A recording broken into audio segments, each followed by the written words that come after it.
আসসালামু আলাইকুম, আশা করি যে যেখানে আছেন সুস্থ আছেন। তাসকিন আহমেদ শেষ ম্যাচে আইএল টি-20 লিগে 20 রানে 2 উইকেট সংগ্রহ করেছেন।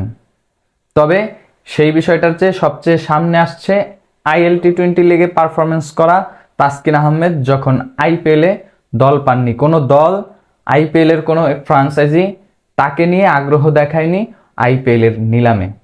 যদিও আইএল টি-20 লিগ এবং আইপিএলের মধ্যে বেশ কিছুটা তফাৎ রয়েছে, কেননা কোয়ালিটি প্লেয়ার খেলানোর বিবেচনায় আইপিএলের চেয়ে আইএল টি-20 লিগ কিছুটা হলেও পিছিয়ে থাকবে।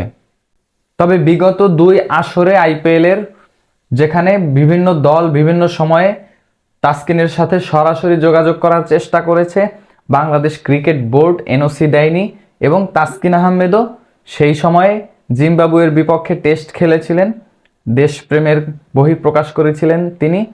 হয়তোবা সেই বিষয়টাকেই আইপিএলের ফ্রাঞ্চাইজিগুলো এইবারের অকশনে বিবেচনা করেছেন এবং সেক্ষেত্রেই তাসকিন যখন নিলামে তার নামটা ওঠানো হয়েছে, কোনো দল তাকে অকশনে বিট করেনি। কেননা আমরা জানি আইপিএল চলাকালীন বাংলাদেশের কিন্তু সিরিজ রয়েছে নিউজিল্যান্ডের বিপক্ষে। সেখানে বাংলাদেশের সেই সিরিজে নিশ্চয়ই তাসকিন আহমেদ দলকেই প্রাধান্য দিবেন, দেশকেই প্রাধান্য দিবেন।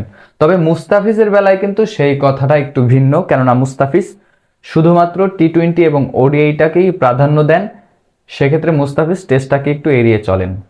ওই জায়গাটায় তাসকিন আহমেদ এবং মুস্তাফিজের মধ্যে বেশ কিছুটা তফাৎ রয়েছে, কেননা তাসকিন আহমেদ টেস্ট, টি-20, ওডিআই 3টা ফরম্যাটই খেলে থাকেন বাংলাদেশের হয়ে। তাসকিন আহমেদ আইএল টি-20 লিগে পারফর্ম করার পরেও যখন আইপিএলে দল না পান, যদিও তাসকিন আহমেদ যেই 2-3টা ম্যাচ পারফরমেন্সটা দেখিয়েছেন ইকোনমিক্যাল, সেটা নিলামের পরে। তারপরেও পুরো এই বছরের 2025 সালে তাসকিন আহমেদ চমৎকারভাবে টি-20তেও ফর্মে রয়েছেন। এরপরেও তাসকিন আহমেদকে কোনো দল যখন আগ্রহ দেখায়নি, সেই বিষয়টাই সবার সামনে এসেছে। অনেকে এই বিষয় নিয়ে কথা বলা শুরু করেছেন, তাসকিন আহমেদকে কেন আইপিএলের কোনো ফ্রাঞ্চাইজি নিলামে বিট করেনি।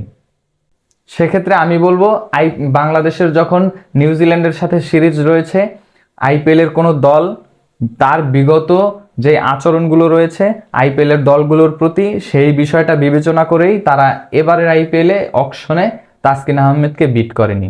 আপনার কি মনে হয়? আপনিও কি আমার সাথে একমত কিনা? তাসকিন আহমেদ বিগত 2 আসরে আইপিএলের দলগুলোকে যেভাবে অ্যাভয়েড করেছেন, দেশের খেলাকে প্রাধান্য দিয়ে, সেই বিষয়টাকেই আইপিএলের ফ্রাঞ্চাইজিগুলো বিবেচনা করে এবারের অকশনে বিট করেনি। আমি এটাই মনে করি। আপনিও কি এটাই মনে করেন কিনা? কমেন্ট বক্সে আপনার মূল্যবান মতামত জানাবেন।